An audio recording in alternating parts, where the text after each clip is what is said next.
ময়নানায়ক সদৃশ ঘটনাৰ পুনৰাবৃত্তি। এইবাৰ অঘটন চাহ বাগিচাত নহয়, অঘটন চাবুৱাৰ বায়ুসেনা ছাউনীত।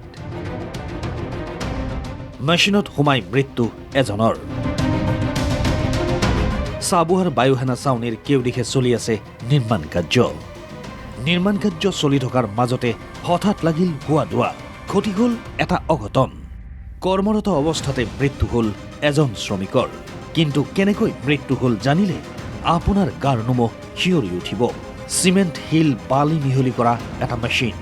মেচিনটো চফা কৰিবলৈ দিয়া হ'ল শ্ৰমিকজনক। চফা কৰিবলৈ মেচিনত সোমাল শ্ৰমিকজন। ঠিক তেনে সময়তে এজনে চলাই দিলে মেচিনটো। মেচিনৰ ভিতৰত খট খট খট শব্দ। মেচিনটোৰ ভিতৰতে মৃত্যু হ'ল শ্ৰমিকজনৰ। ঘটি গ'ল এক ভয়ংকৰ অঘটন। চিঞৰ বাখৰ লাগিল ঘটনাস্থলীত। নিহত শ্ৰমিকজনৰ নাম প্ৰণৱ দত্ত। মৃত প্ৰণৱৰ বয়স 25 বছৰ। ঘটনা পোহৰলৈ অহাত জাউৰ খাই উঠিল গাঁওবাসী। ক্ষুব্ধ গাঁওবাসীয়ে প্ৰণৱ দত্তৰ মৃতদেহ লৈ ঘেৰাও কৰিলে চাবুৱা আৰক্ষী থানা। ঘটনাৰ তদন্তৰ লগতে মৃতকৰ পৰিয়ালক উচিত ক্ষতিপূৰণৰ দাবী।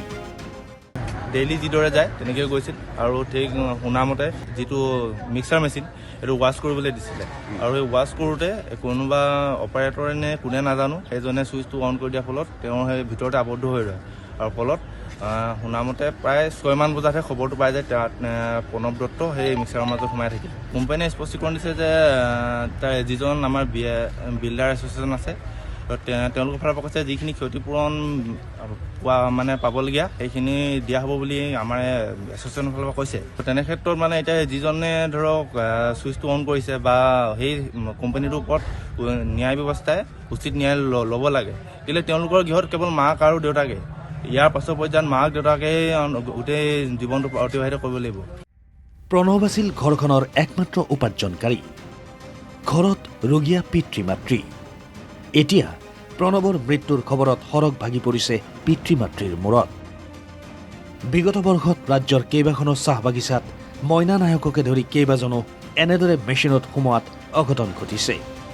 এইবাৰ অনুৰূপ অঘটন চাবুৱাৰ বায়ুসেনা ছাউনীত।